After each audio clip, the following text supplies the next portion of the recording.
Hello everyone.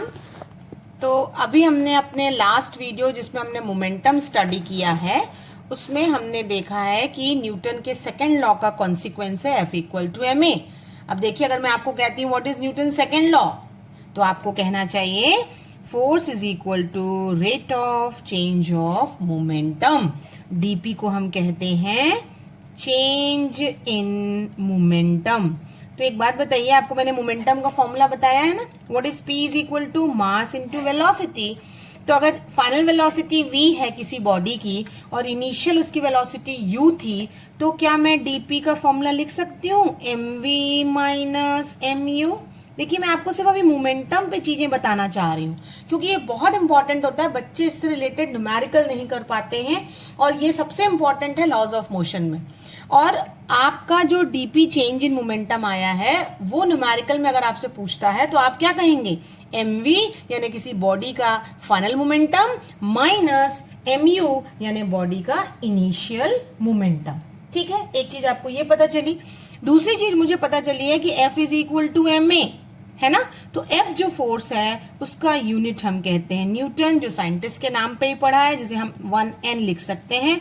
मास जो है वो केजी में करते हैं और इसका मीटर पर सेकेंड स्क्वायर। तो यहां से हमें डिफाइन करना पड़ेगा कि what do you mean by 1 newton of force. So what you can say 1 newton of force. Newton of force is the force which can produce the unit acceleration in a body of unit mass, है ना। Unit acceleration अगर आपकी body में force से produce हो रहा है और मास कितना है बॉडी का 1 kg, then it is said to be 1 newton of force. ये उसका SI है जिसका CGS यूनिट होता है डाइन। सो चलिए जल्दी से कॉपी निकालिए और लिखिए व्हाट इज 1 डाइन। जब मैं न्यूटन को डिफाइन कर रही हूं तो आपको डाइन में केजी की जगह ग्राम बोलना है और मीटर की जगह सेंटीमीटर पर सेकेंड स्क्वायर बोलना है। करेक्ट। एक और नया टर्म हम यहाँ पे पढ़ते हैं जो बच्चों को न्यूमेरिकल में बहुत यूजफुल होता है कि 1 kg वेट, 1 kg वेट जो होता है वो होता है 1 kg फोर्स के बराबर, and that is nothing but 9.8 Newton. इस बात को आप हमेशा याद रखिएगा कि अगर 1 kg वेट दिया है या kg वेट में कोई यूनिट है तो आप उसको किस न्यूटन में कन्वर्ट करने के लिए क्या करेंगे, उसको मल्टीप्लाई करेंगे 9.8 से। इसका मतलब कि 1 kg या किलोग्राम फोर्स को डिफाइन करने पूछे अगर कि व्हाट इज किलोग्राम फोर्स, तो आप कहेंगे कि it is the force which will produce the acceleration of 9.8 metre per second square for 1 kg of body. अगर एक्सेलरेशन 9.8 का प्रोड्यूस कर रही है तो वो 1 kg फोर्स हो जाएगा। अब सीजीएस में यही बात करना चाहूं तो 1 kg फोर्स की जगह होगा 1 ग्राम फोर्स, एग्रीड, और 9.8 की जगह होगा 980 dine.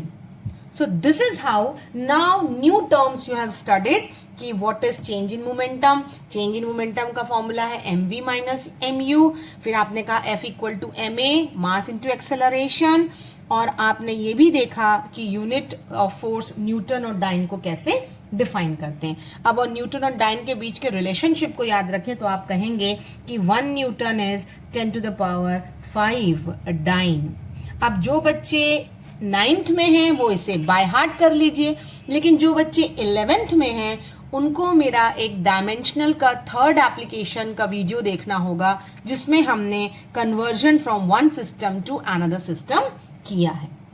After this, I will just give you few example which is based on the change in momentum या Newton's second law.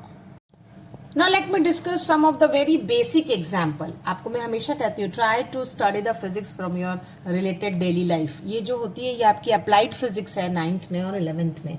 तो आपने देखा है ना जो फॉर्मूला कि F is nothing but dp by dt, यानी आप यहाँ से ये कह सकते हैं कि जो फोर्स है वो चेंज इन मोमेंटम और टाइम पर, तो टाइम जो है आपका जो rate of change of time में जो टाइम इंटरवल है उस पर आपकी फोर्स का थर्स्ट इनवर्सली है।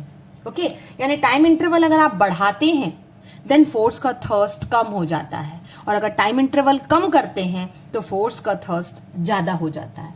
इसके लिए देखिए, जो क्रिकेट प्लेयर होता है while catching the ball lower his hand, तो जब उसने अपना बॉल कैच करने के लिए हाथ को नीचे किया तो उसने क्या बढ़ा दिया है, टाइम गैप बढ़ा दिया है। Because of this change of in the time is increased, उसकी अपने आप फोर्स का थर्स्ट कम हो जाएगा, and because of that it will get less injury या less effect of the force का थर्स्ट उस पर कम लगेगा। करेक्ट। अगर यही हम होता है, कहते हैं कि person is falling on the cemented floor getting more injury than person is falling on the heap of sand. अगर आप रेत के ढेर पे गिरते हैं तो आप क्या करते हैं, आपकी बॉडी जो होती है उस रेत के ढेर में अंदर तक चली जाती है, तो impact is changing, this time gap is becoming more, so impact of the force will be less. लेकिन यही सीमेंटेड फ्लोर होता है तो चेंज इन मोमेंटम जो होता है इमीडिएट हो जाता है, because time is not much, तुरंत आप टकराते हैं and you are getting more injury. Correct. और एक एग्जाम्पल अगर मैं आपको बोलूं तो आप क्या करते हैं कि जो बॉक्सर, आपने बॉक्सिंग देखी होगी, तो जब बॉक्सर सामने वाले के हेड पर पंच मारता है तो अपोनेंट जो है that is moving his head backward करके वो क्या करता है, when punch is coming towards him he is increasing the time, and again the same way boxer का जब उसने पीछे किया तो change in momentum of the punch, because of that large interval of time momentum का जो effect होगा कम होगा एंड फोर्स का थर्स्ट कम हो जाएगा। तो इम्पैक्ट ऑफ पंच मतलब that is force on the face of the boxer will be less. तो ये बहुत कॉमन से एग्जाम्पल्स हैं किसके, for the change in momentum, या आप न्यूटन्स सेकेंड लॉ का कहेंगे। ठीक है। इसके बाद एक हम नया टर्म देखते हैं दैट इज कॉल्ड इम्पल्स। ये बहुत इंपॉर्टेंट है क्योंकि ये मोमेंटम से रिलेटेड है, इसलिए मैं आपको इसी वीडियो में से बता दे रही हूँ। इम्पल्स के लिए ना आप बेस्ट एग्जाम्पल ये सोचिए कि जैसे आप दीवार में कील ठोकते हैं, what you are doing usually, जब आप नेल दीवार पर हैमर से अंदर करते हैं तो आप बहुत जोर से हाथ लेके आते हैं, पर हैमर और नेल के हेड का touch for very micro second होता है, means your force thrust is very very large but interval of touching the two bodies is very less, that is called impulse. इसी का एक और एग्जाम्पल दिमाग में रखिए कि जब क्रिकेट में बैट्समैन हिट करता है बॉल को, तो बॉल तो बहुत लार्ज फोर्स के साथ आती है, लेकिन बैट का टच बॉल के साथ was it very very less interval of time, short period of time, तो क्या कहेंगे हम, लार्ज फोर्स लग रही है, okay, but for very short time. ये देखिए दो वर्ड बस इंपॉर्टेंट है, फिर आप अपने मन से लिखिए कि large force acting for a short time to produce a finite change in momentum, क्योंकि आपका मोशन होगा ना, डेफिनेटली नेल अंदर की तरफ गया, बॉल उछल के दूसरे तरफ गई, तो there is a change in momentum. Correct. तो ये जो दो एग्जाम्पल से आप इम्पल्स वर्ड नहीं भूलेंगे।